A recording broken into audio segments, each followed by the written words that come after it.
Solo Sikoa arriva al palazzetto pensando di poter festeggiare, ma lui e i suoi sgherri vengono attaccati e demoliti da Jacob Fatu. Ad aprire questo episodio di SmackDown è il vincitore del King of the Ring Tournament, l'American Nightmare Cody Rhodes, e prima di parlare di Night of Champions saluta un ragazzino tra il pubblico che sta lottando contro la leucemia. La corona cosa significa? Un pezzo di lui è ancora in Ohio, dove ha combattuto contro Jey Uso, mentre un altro pezzo di lui è rimasto in Arabia Saudita, dove ha combattuto contro il suo mentore Randy Orton. Quella corona l'hanno tenuta i migliori, da Booker T a Bret Hart, arrivando poi a Triple H, e quella corona ora lo porterà direttamente al main event di SummerSlam, dove affronterà il campione indiscusso WWE John Cena. Ma arriva Randy Orton e ha detto a Cody durante le ultime settimane che lui non avrebbe esitato e avrebbe fatto di tutto per vincere quel match. Eppure lui era lì, a terra, pronto per colpirlo con il punt kick, ma ha esitato, si è fermato. Cody Rhodes invece non ha esitato affatto e Randy per quello lo rispetta, ma Cody deve promettergli che a SummerSlam prenderà a calci nel sedere John Cena. Ma arriva Drew McIntyre e quei due sono ridicoli, ma finalmente è ritornato lui. Randy ha esitato perché ha perso la sua battaglia psicologica. Invece Cody nelle ultime settimane non ha fatto altro che parlare bene di lui, della loro amicizia e di quanto Randy per lui fosse un mentore, proprio come un vero politico, con un abbraccio davanti e un coltello dietro la schiena, proprio quella schiena che è stata operata più volte. Cody lo sapeva, tutti lo sapevamo, eppure Rhodes non si è fermato. Che fine ha fatto il Legend Killer, l'Apex Predator, la Vipera, il vecchio Randy Orton? Fino a un paio di anni fa ha colpito gli Hall of Famer con il punt kick. Ora invece non ha avuto il coraggio. Il vero Randy Orton è morto. Drew McIntyre vuole che Cody Rhodes vinca contro John Cena, perché poi deve affrontarlo. 20 anni di storia, vite parallele con finali diversi, e lui però non esiterà, come ha fatto un'altra persona, e Randy Orton va a segno con un RKO su Drew McIntyre. Ma poi c'è un faccia a faccia tra Orton e Rhodes e i due si guardano con Randy che poi se ne va. Nick Aldis chiama Charlotte Flair per una chance titolata e la Queen crede si stia parlando del titolo femminile WWE di Tiffany Stratton, e invece il GM ha tutt'altro per la testa. Il team di Charlotte stasera affronterà il Secret Service, MG e B-Fab, e chi vincerà avrà un'opportunità titolata ai titoli di coppia per Evolution. Si presenta Alexa Bliss, ma tutti sanno che a Charlotte non piace dover dividere i riflettori e Alexa le dice che ormai nessun riflettore è più puntato su di lei e Charlotte è costretta ad accettare, altrimenti resterà fuori da Evolution. Drew McIntyre vuole Randy Orton, ma Nick Aldis gli annuncia che Orton ha già lasciato il palazzetto, però ha un'idea: Drew McIntyre contro Randy Orton settimana prossima a Saturday Night's Main Event. C'è un breve faccia a faccia con Jacob Fatu e Nick Aldis, visto la rabbia del Samoan Werewolf, gli concede un tag team match stasera contro due degli sgherri di Solo Sikoa, e Jimmy Uso si propone per essere suo partner. Il triple threat tag team match è stato carino, ma niente di più, anzi incontro molto lento e noioso. Charlotte Flair sale sul paletto e dà dei colpetti in testa ad Alexa Bliss per ricordarle chi è, ma nel frattempo, facendo così, le dà anche il cambio. Charlotte va a segno con il moonsault, Chelsea Green cerca di distrarla salendo sull'apron, ma si becca un big boot dalla Queen, ma nel frattempo Alexa Bliss connette la Twisted Bliss ed, essendo la donna legale, va anche con lo schienamento. Charlotte dopo il match la abbraccia e le fa anche qualche sorriso. Tutta la divisione tag team di SmackDown è davanti al general manager che si lamenta di ciò che hanno combinato settimana scorsa, e Ciampa dice che l'hanno fatto per salvare la tag team division, ma i Fraction ci ridono sopra perché settimana scorsa i DIY hanno perso con una coppia che non fa neanche parte della divisione tag team, e stasera infatti i Fraction affronteranno Rey Fenix e Andrade, mentre un membro per ogni altro team dovrà fare squadra per affrontare in un 8-man tag team match i Wyatt Six, e se i Wyatts vincono avranno di nuovo un'opportunità titolata contro gli Street Profits. Ed è stato un bel match cacciarone, come lo si aspettava, con tutti e 8 sempre attivi, con all'inizio una bella collaborazione da parte di Berto, Chris Sabin, Johnny Gargano e Montez Ford, ma quando quando Eric Rowan era sul ring che stava distruggendo Chris Sabin, quest'ultimo ha cercato di dare il tag a Johnny Gargano, che ha però preferito non darglielo, e il gigante ha potuto connettere l'Iron Claw Slam, portando così la vittoria ai Wyatt Six. Tiffany Stratton, anche se nessuno se lo aspettava, ha battuto Nia Jax nel Last Woman Standing match, ma ora il focus è su SummerSlam, dove affronterà la Queen of the Ring Jade Cargill. Ma prima c'è Evolution e anche lei, come Io Sky, ha la possibilità di poter scegliere la sua avversaria, ma ecco che arriva proprio la Queen of the Ring Jade Cargill, che rispetta Tiffany dopo aver battuto Nia Jax e deve scegliere bene chi affrontare ad Evolution, perché alla fine Jade, comunque vada, ha sempre un match titolato per SummerSlam e Tiffany dice che c'è una sorpresa per noi ed arriva Trish Stratus, e dopo aver fatto coppia ad Elimination Chamber, Tiffany vuole che sia Trish la sua avversaria per Evolution, dove metterà in palio il titolo femminile WWE, e Trish ricorda quando c'era un solo match femminile nella card, invece ora abbiamo uno show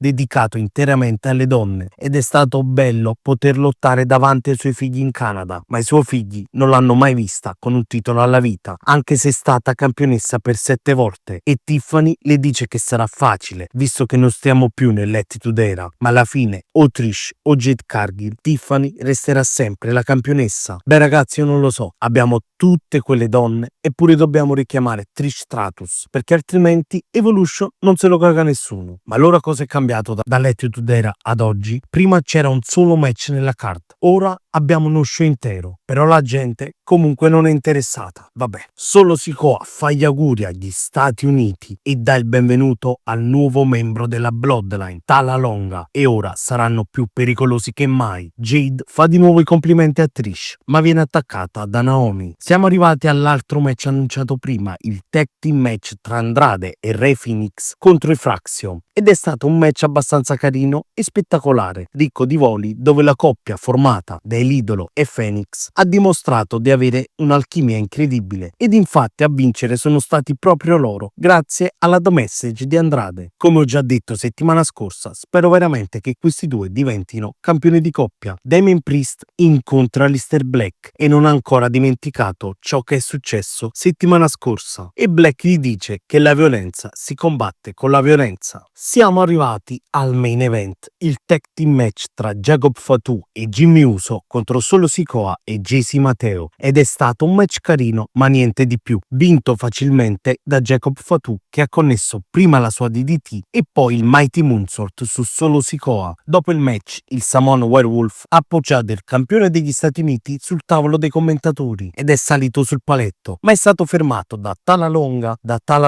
e Jimmy a sua volta è stato fermato dall'arrivo di Tanga Loa, e la Bloodline ha letteralmente distrutto Jacob e Jimmy grazie alla superiorità numerica di 4 contro 2, e hanno anche seguito la triple powerbomb su Jacob Fatu sul tavolo dei commentatori. E con queste immagini si è chiuso questo episodio di SmackDown, il primo da 2 ore, e diciamo che questa cosa si è sentita tantissimo perché è scivolata bene, anche essendo un episodio abbastanza insufficiente. Per carità di Dio, Trish Stratus per il titolo nel 2025. Io ovviamente voglio sapere anche la vostra nei commenti, e vi raccomando di lasciare un like e un commento, di seguirmi su Instagram e TikTok e di iscrivervi qui su YouTube. Noi ci vediamo in un prossimo video. Ciao ragazzi!